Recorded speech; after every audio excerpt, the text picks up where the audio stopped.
दोस्तों, क्या आप जानते हैं कि आपकी लाइफ में स्ट्रगल क्यों आता है? क्यों कोई काम बार बार फेल हो जाता है? किसी की लाइफ तो बड़ी स्मूथ चलती है और किसी की नहीं, क्यों? दोस्तों, इसका जवाब न्यूमरोलॉजी के बर्थ चार्ट में छुपा होता है। आज के इस वीडियो में मैं आपको बताऊंगा कि जीरो से बर्थ चार्ट कैसे बनाते हैं, कौन कौन से नंबर्स निकाले जाते हैं और कैसे सिर्फ डेट ऑफ बर्थ से इंसान का नेचर, उसका कैरियर, उसकी स्ट्रेंथ और उसकी वीकनेसेस पता की जा सकती हैं। दोस्तों, यह वीडियो बिगिनर्स के लिए तो है ही और प्रैक्टिशनर के लिए भी रिवीजन और क्लैरिटी लेके आएगा। इस वीडियो को अंत तक जरूर देखें, क्योंकि इसके बाद आप किसी का भी बर्थ चार्ट खुद बना सकेंगे। बर्थ चार्ट का मतलब होता है आपके जन्म की डेट से बने हुए नंबर्स का कंप्लीट ब्लूप्रिंट। दोस्तों, जैसे डॉक्टर एक्सरे से बॉडी देखता है, वैसे ही एक न्यूमरोलॉजिस्ट बर्थ चार्ट से आपकी लाइफ देखता है। बर्थ चार्ट हमें बताता है कि आप किस एनर्जी के साथ पैदा हुए हैं, कौन से प्लैनेट्स आपको सपोर्ट करते हैं, कौन से नंबर्स आपके लिए चैलेंज हैं। बर्थ चार्ट को हम स्टेप बाय स्टेप समझेंगे। दोस्तों, फर्स्ट स्टेप में हमें बर्थ चार्ट बनाने के लिए चाहिए होती है एक डेट ऑफ बर्थ। हम एक हाइपोथेटिकल एग्जांपल ले लेते हैं किसी की डेट ऑफ बर्थ का, जो कि है 15 अगस्त 1992।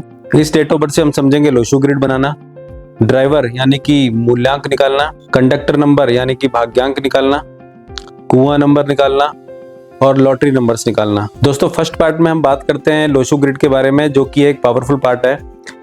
आप अपनी स्क्रीन पे लोशो ग्रिड का एक फॉर्मेट देख सकते हैं।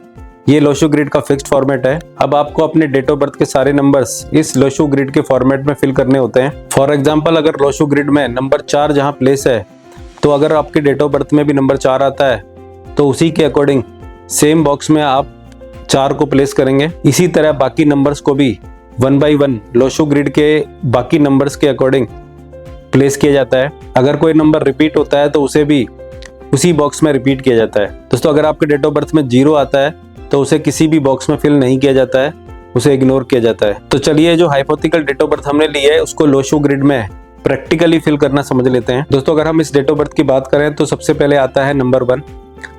अब हम देखेंगे कि लोशो ग्रिड में नंबर 1 की प्लेसमेंट कहाँ होती है। तो हम अपने बर्थ चार्ट में भी सेम बॉक्स में इस नंबर 1 को प्लेस कर देंगे।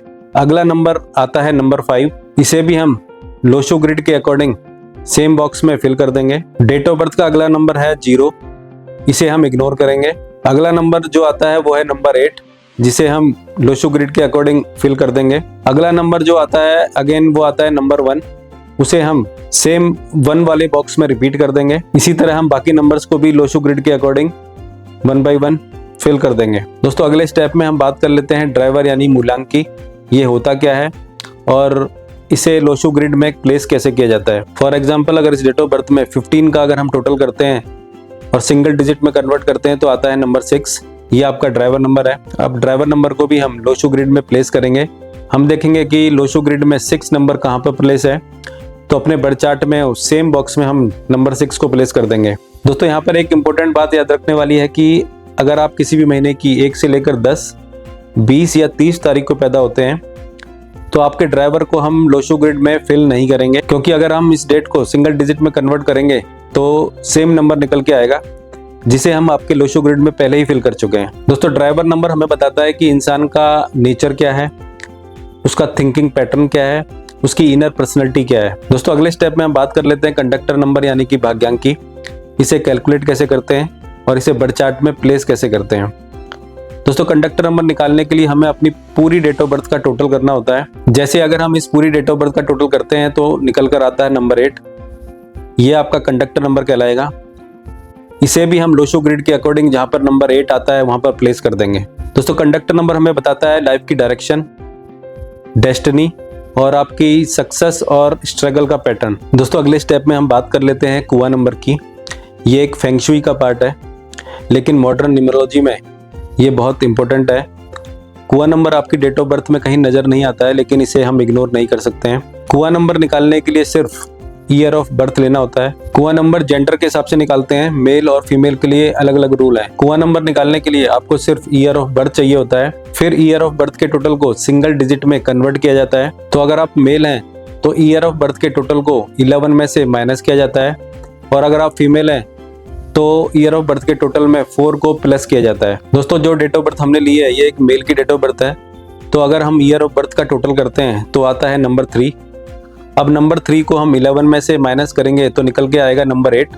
ये आपका कुआं नंबर कहलाएगा। अब कुआं नंबर को भी हम आपके बर्थ चार्ट में लोशो ग्रिड के अकॉर्डिंग प्लेस कर देंगे। दोस्तों इसी के साथ अब आपका बर्थ चार्ट रेडी हो गया है। दोस्तों कॉमन मिस्टेक जो लोग बर्थ चार्ट बनाते टाइम और एनालिसिस के टाइम करते हैं कि सिर्फ ड्राइवर नंबर देख लेना, पूरे लोशो ग्रिड को इग्नोर करना, बिना बर्थ चार्ट बनाए रेमेडीज दे देना, सेम सॉल्यूशन सब पर अप्लाई कर देना। याद रखिए न्यूमरोलॉजी प्रेडिक्शन से पहले एनालिसिस है। बर्थ चार्ट से हमें पता चलता है आपकी कैरियर स्टेबिलिटी, आपका रिलेशनशिप पैटर्न, आपकी हेल्थ टेंडेंसी, फाइनेंशियल ब्लॉकेजेस, आपके lucky unlucky numbers and colours और रेमेडीज। दोस्तों अगर आपने ये वीडियो पूरा देखा है तो मुझे उम्मीद है कि अब तक आप अपना बर्थ चार्ट बनाना सीख चुके होंगे। याद रखिए बर्थ चार्ट सिर्फ नंबर्स नहीं बल्कि आपकी लाइफ का ब्लूप्रिंट है। कमेंट में लिखिए मुझे बर्थ चार्ट बनाना आ गया। तो अगर आपको ये वीडियो पसंद आया तो इसे लाइक करें, सब्सक्राइब करें और शेयर करें, स्पेशली बिगिनर्स के साथ।